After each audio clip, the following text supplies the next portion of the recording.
Hi, I'm Phil, and today I'm going to talk about an expansion hat, an IO expansion hat for the Raspberry Pi. So just looking at the description of what it is, we'll just move across and you can see a picture of what it looks like. And this sits on top of a Raspberry Pi computer. And there's an example on the bottom of what it would look like. And what you do on the headers on the hat, you connect other devices such as a accelerometer, a potentiometer, push button, and so on. There are many devices to have a look at. So what it is, it's the hat sits on top of Raspberry Pi, and that could be a model 5, 4, or 3. And I'm going to test it on both the 3 and the 5 models of the Raspberry Pi. And what's interesting, it has its own microcontroller on the hat called a STM32, and it provides 4 analog channels, pulse width modulation, and these are critical because the Raspberry Pi doesn't have an analog port, so you have to add something else to take in analog measurements. And just moving down, what we have is, okay, the cost of the unit is $9.90. And I purchased this about 2 weeks ago. And I've been working on various projects to have a look at its compatibility uh, with the latest operating system and with Python. Okay, so we'll have a closer look at the hardware, and we've got a device that has many ports that can work with it. Diagram-wise, we can get a closer look at how these headers, how they work. And right on the top, we've got digital. And on the bottom row, we've got pulse width modulation, analog, I to C. So we can add 3 I to C devices at the one time. One UART, and we can also add a IIS for, say, a microphone or similar device. So here you can see how it's connected. And Raspberry Pi, I'll be using the Raspberry Pi Model 3 and 5. And I've been using the Raspberry Pi since about 2016. So I've had quite a bit of experience and done many projects with the Raspberry Pi. Okay, so let's go along and have a look at the software I'll be using. So I'll be mainly using Thonny on the Raspberry Pi, and I'm going to have to use a virtual environment most of the time to operate. And I'll also get the help of Microsoft Copilot. And Copilot will actually construct most of the drivers and software for me. So let's have a look at some of the projects that I've done so far. So I've done the commissioning. That started about a week ago. And I've tested the operating system, updated it, and I've updated it on the Model 3. So it's running the latest Trixie operating system. And this is how you can find and confirm what that operating system is. So the first thing was to get my Raspberry Pi in order. Then I looked at connecting very simple devices like a push button and an LED switch. So this is one of the first examples that that I used. And so what we've got is a number of projects where we're looking at input devices, push buttons, PIRs, magnetic detection switch.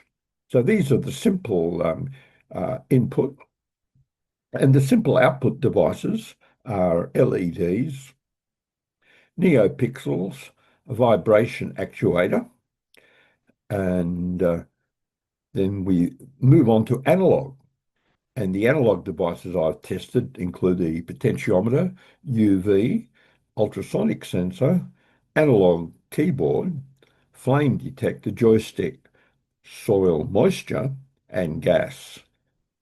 So we might just move down to I've tested the temperature and humidity, the DHT11, and quite a few I2C devices from a watt meter, a LCD, both the BME 280 and the BME 680, weather sensors. I've looked at air quality, a laser time of flight rangefinder, a light meter with 11 channels, a IMU, and a lightning detector. Now, I've tested over 26 modules from DFRobot, and 23 of them work quite nicely. One of the ones in red here are the ones that I couldn't get working. But as an example, we might only just look at one of these projects. So yesterday, I got the help of Microsoft Copilot to help me construct the demonstration for the gravity 6-axis IMU.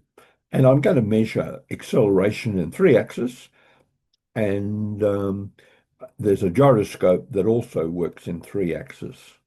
So we've got this working on both the Model 3 and the Model 2. And I'm going to go in stages. I'm going to put the results on a terminal.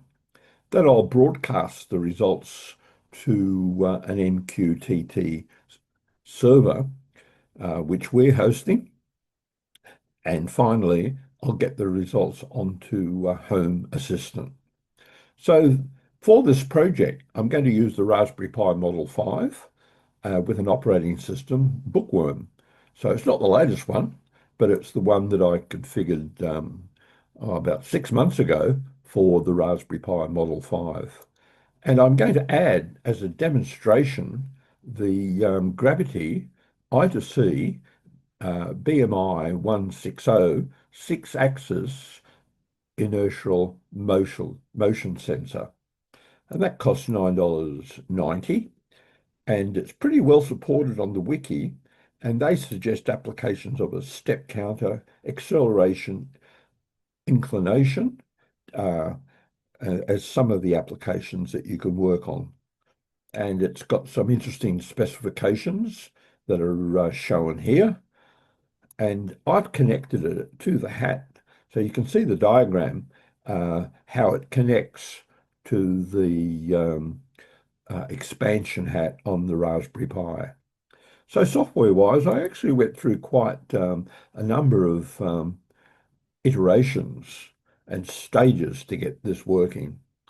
So I got Copilot's help, and within about 30 seconds, I came up with the answer for the first problem. So what we did was to see if we can get the prompt. We asked Copilot to write Python code to drive the BMI 160 IMU. And we had to be pretty precise in telling Copilot exactly what we wanted. And that way we'll get the results a bit quicker. And we got a reply on that, which was the code. And here we are. We've got our driver, and we've got a demonstration example of how that works. So execution, that went very well. We got that working. And here are what the results look like on the terminal on the Raspberry Pi.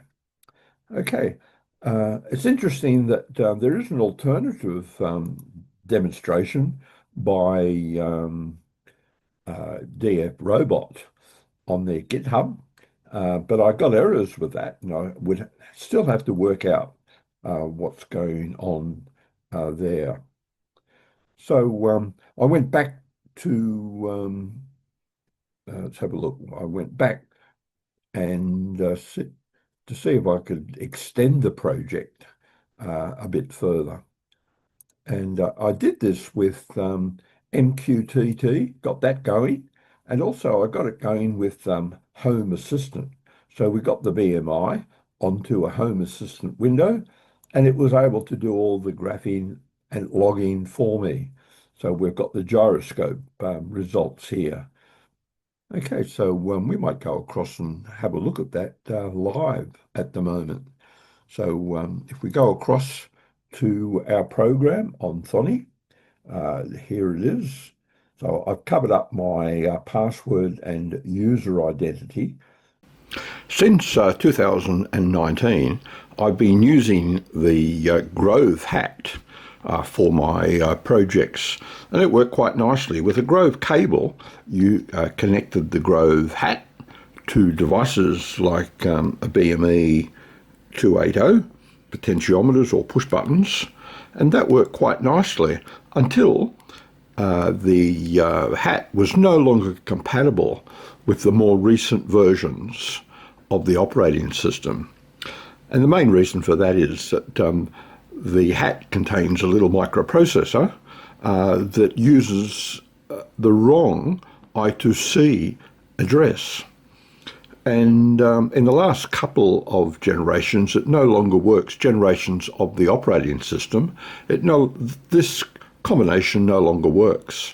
So I've been looking for an alternative HAT for my electronics to connect to the Raspberry Pi.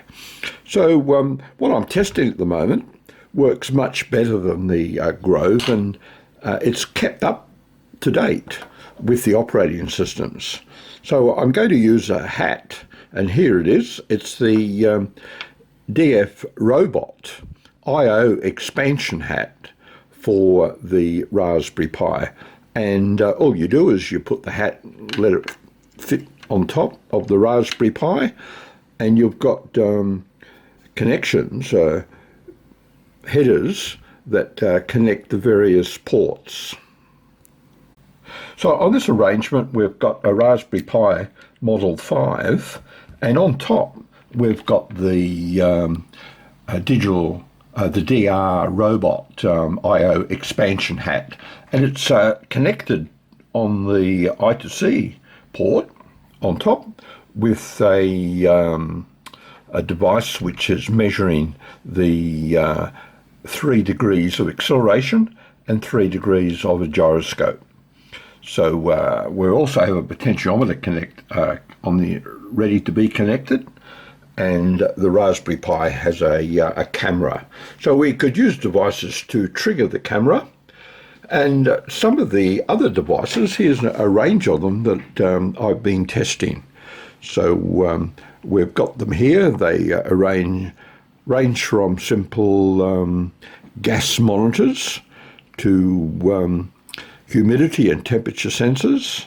We have a PIR, an analog keyboard, and many devices to be tested. Here we have a Raspberry Pi Model 3, and sitting on top is a DFRobot IO Expansion HAT for Raspberry Pi. And we've got 4 modules connected. Right on the left, there's a 1602 LCD, and next to that, there's a IR remote. And on the right, we have a 6-axis IMU. The one we're looking at today is the IMU. So what I'm going to do is run the code on Thonny, and it's all been run on the Raspberry Pi. So what I'm going to do is just run it. So here is MQTT, and this is the messages that are being sent across to my MQTT server. And if we have a look at the Home Assistant, we need to bring in the Chrome browser. We'll bring that across now too. Okay, so here's the table for sensors, and you can see that I've got one sensor on the bottom that's giving me the results of that IMU. Okay, so there's just one example of how I'm using the IO Expansion HAT for Raspberry Pi that comes from DFRobot. Stay tuned, and I'll give you a desktop demonstration.